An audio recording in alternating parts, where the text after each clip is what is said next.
శ్రీమాత్రే నమః. కాకరకాయ స్టఫింగ్ ఇది చాలా టేస్ట్‌గా ఉంటుంది. అందరూ ఇష్టంగా తింటారు. చిన్నవాళ్ళు, పెద్దవాళ్ళు కూడా.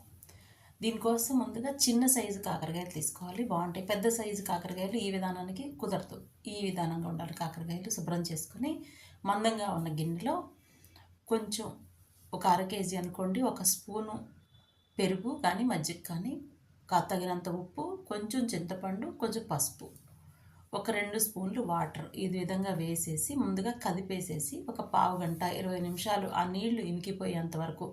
అడుగున నీళ్లు ఉండకూడదు. ఉంటే మళ్ళీ కాకరకాయలో చేదు ఉంటుంది. ఆ నీళ్ళంతా ఇనికిపోవాలి. కరెక్ట్గా ఉడికిపోద్ది.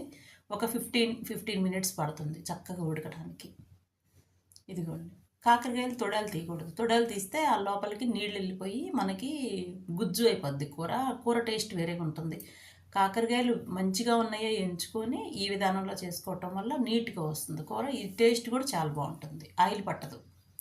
ఆ తర్వాత ఉడికించుకున్న కాకరకాయలు పక్కన పెట్టి తగినంత కారము, ఒక పెద్ద ఉల్లిపాయ, వెల్లుల్లిపాయలు ఎక్కువ, కొంచెం బెల్లము, జీలకర్ర, ఉప్పు, కరివేపాకు కావాల్సినంత ఎంత కరివేపాకైనా తీసుకోండి చాలా బావుంటది. మేము చాలా ఎక్కువ వేస్తాం. ఇంకా ఇష్టం ఉన్నట్లయితే కొబ్బరి వేసుకోవచ్చు, పల్లీలు, పుట్నాలు ఇవన్నీ వేసుకోవచ్చు. నేను వేయట్లేదు ఈరోజు. మేము ఒట్టిపప్పులోకి తినడానికి తయారు చేస్తున్నాను కాకరకాయ. అందుకని కొంచెం ఘాటు ఉండాలి కాబట్టి అవన్నీ వేయటంలా. వెల్లుల్లిపాయ, చిన్నుల్లిపాయ, కరివేపాకు, జీలకర్ర, ఉప్పు, బెల్లము ఇవన్నీ వేసి స్టఫింగ్ తయారు చేసుకుంటున్నాం. కాకరకాయ స్టఫింగ్. ఇది మరీ పూర్తిగా మెదగవలసిన పని లేదు. మరీ స్మూత్‌గా అవసరంలా. కొంచెం బరకగా ఉంటేనే మనకి వేగేటప్పటికి కన్సిస్టెన్సీ సరిపోద్ది. అన్నంలో కలుపుతున్నా కూడా ఆ ఫ్లేవర్ మిస్ కాకుండా బావుంటుంది. కారం చూసి తగినంత వేసుకోండి. కొంచెం తక్కువ కారం తినేవాళ్ళు తక్కువ వేసుకోండి. నేను పప్పులో కన్నా కదా అందుకని 2 స్పూన్లు వేశాను. ఒట్టిపప్పు నెయ్యితో కలుపుకొని ఈ కాకరకాయని నంచుకొని తింటాము. చాలా టేస్ట్‌గా ఉంటుంది. ఇది ముద్దలాగా రావాలి మనకి. కొంచెం బెల్లం కూడా చూసుకొని వేసుకోండి. బెల్లం ఎక్కువ వేసుకున్నా కూడా చాలా టేస్ట్‌గా ఉంటుంది. ఒక్కొక్కరు తక్కువ తింటారు, ఎక్కువ తింటారు. అందుకని తగినంత చూసుకొని వేసుకోండి బెల్లం. ఇప్పుడు మనం ఉడికించుకున్న కాకరకాయలు కొంచెం వేడి తగ్గిపోయినాయి కదా! మరీ మొత్తం గింజలు కూడా తీయవలసిన పని లేదు. కొంచెం ఆ స్టఫింగు ఈ ఈ కాకరకాయలో పెట్టడానికి వీలయ్యే విధంగా కొన్ని గింజలు తీసేద్దాం. మరీ పూర్తిగా అన్ని గింజలు తీయవలసిన పని లేదు. కాకరకాయ కరెక్ట్‌గా ఉడికింది ఇప్పుడు. మగ్గబెట్టేసాం కాకరకాయని అలాగా. కుక్కర్‌లో అలాగా పెట్టకూడదు. విజిల్ వచ్చేస్తే కూడా కాకరకాయ టేస్ట్ ఉండదు. నీరు పట్టేసి వేగదు. చిదురైపోద్ది కాకరకాయ. కొన్ని గింజలు తీసేసాము ప్రతి కాకరకాయకి కూడా. ఆ గింజలు కూడా మళ్ళీ అంతా ఉపయోగిస్తాం. ఇప్పుడు ఈ స్టఫింగ్ తయారు చేసుకున్నాం కదా! ఉల్లిపాయ, వెల్లుల్లిపాయ, బెల్లం ఇవన్నీ అది ముద్దగా వచ్చింది. ఆ ముద్దగా ఉన్న కారాన్ని ఈ ప్రతి కాకరకాయలో కూడా మనం బజ్జీల్లో పెట్టినట్టు పెట్టేసేస్తున్నాం. ఇది ఊడిపోతుంది అనే భయం కూడా లేదు. ఈ విధానంలో చేసుకుంటే చాలా తక్కువ ఆయిల్‌తోనే కాకరకాయలో పోషకాలు ఏమీ పోకుండా చాలా చేసుకోవచ్చు. చేదు అనేది మీరు బెల్లం వేసుకునే దాని మీద డిపెండ్ అయ్యి ఉంటుంది. కొంచెం బెల్లం ఎక్కువ వేసుకున్నారనుకోండి చేదు తగ్గుతుంది. లేదంటే లైట్‌గా ఆ చేదు ఫ్లేవర్ ఉంటుంది. చేదు కావాలంటే చేదు తినొచ్చు. లేదంటే డైరెక్ట్‌గా తినొచ్చు. చాలా టేస్ట్‌గా ఉంటుంది. మంచి వాసన అంటే మనం ఏ ఫ్లేవర్ ఎక్కువ వేస్తే ఆ ఫ్లేవర్. ఇప్పుడు నేను ఇక్కడ కరివేపాకు, వెల్లుల్లిపాయ డామినేట్ చేసే విధంగా వేసుకున్నాను. మీరు పెద్ద ఉల్లిపాయ కావాలంటే అది వేసుకోవచ్చు. లేదంటే పల్లీలు, పుట్నాలు ఎవరికి ఏది ఇష్టమైతే అది ఏ ఫ్లేవర్ అవసరమైన వాళ్ళకి అది వేసుకోవచ్చు. ఈ పప్పులోకి వెల్లుల్లిపాయ ఫ్లేవర్ బావుంటుంది. మొత్తం ఇలా పెట్టేసాం.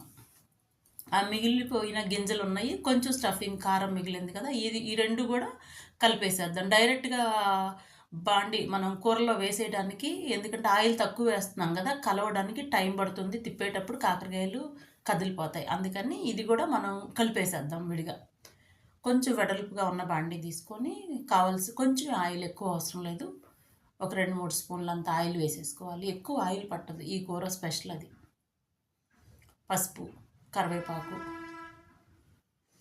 ఇలా ఇవన్నీ వేగాక ఒక్కొక్క కాయని చక్కగా పేర్చేసేయటమే.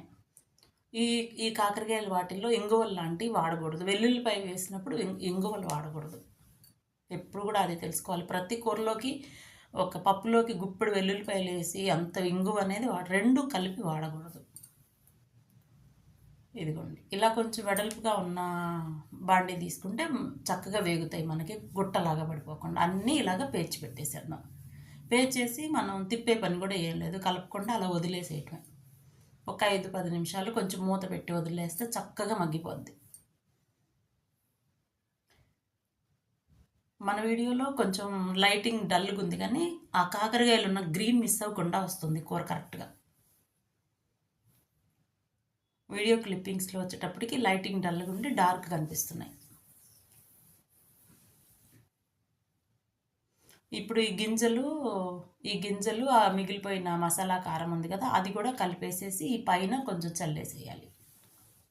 మనం ఈ కారం తయారు చేసుకుంటాం కదా మిక్సీలో, అప్పుడు చూసుకుంటే సరిపోతుంది. ఉప్పు సరిపోయిందా, కారము, బెల్లం ఏది కావాలంటే అప్పుడే కలిపేసుకోండి. విడిగా మనకు పెద్దగా పని ఉండదు కూరలోకి. లేదనుకోండి ఇప్పుడు వేగుతున్నప్పుడు ఒకసారి ఆ కారాన్ని చెక్ చేసుకొని ఏదైనా ఉప్పు తగ్గినప్పుడు కొంచెం చల్లేసుకోవడమే. బెల్లం పొడి, ఉప్పు ఏవి సరిపోకపోతే అది చల్లుకోవడమే. ఇట్లాగా ఒక 5 మినిట్స్ కొంచెం మూత పెట్టేసేసి అటు ఇటు కదిపేసామంటే చక్కగా వేగిపోద్ది. ఎక్కువ టైం పట్టదు, మంచి టేస్ట్గా ఉంటుంది. ఒక 1 వీక్ ఉన్నా కూడా ప్రాబ్లం ఏమీ లేదు. ఎందుకంటే ఉల్లిపాయ కూడా బాగా వేగిపోతుంది లోపల. మగ్గిపోయినట్టు అయిపోద్ది. వేడి వేడి కాకరకాయలు కదా, లోపల నుంచి మగ్గిపోద్ది. అయితే పొట్టు పప్పులోకి బాగుంటుంది, వేడి వేడి అన్నంలోకి బాగుంటుంది. విడిగా కూడా బాగుంటాయి. ఇష్టం ఉన్న వాళ్ళు తినొచ్చు, ఇబ్బంది ఏం లేదు. ఇలాంటివి తినేటప్పుడు తప్పనిసరిగా పప్పుల పొడి లాంటివి కలుపుకొని తినాలి. అంటే వీటికి కాంబినేషన్స్ అవి. ఒట్టిగా తింటే కాకరకాయ అందరూ తినలేరు. అందరూ తినాలి అని అంటే, పిల్లలకి పెట్టాలంటే పప్పుల పొడి అంటే పుట్నాల పొడి, ముద్దపప్పులు అలాంటి వాటితో కాంబినేషన్గా పెట్టడం వలన నాకు వద్దు కాకరకాయ అని అనకుండా తింటారు ఎవరైనా. కాకరకాయ ఇష్టం ఉన్న వాళ్ళకి ఈ టేస్ట్ చాలా నచ్చుతుంది. కొత్త వాళ్ళకి కూడా పరిచయం చేయొచ్చు, ఇష్టపడతారు. చాలా అద్భుతంగా ఉంటుంది. బాక్సుల్లోకి బాగుంటుంది, గిఫ్ట్ ఇవ్వడానికి బాగుంటుంది, టేబుల్ మీద డెకరేటివ్గా కూడా చాలా బాగుంటుంది. Thank you all.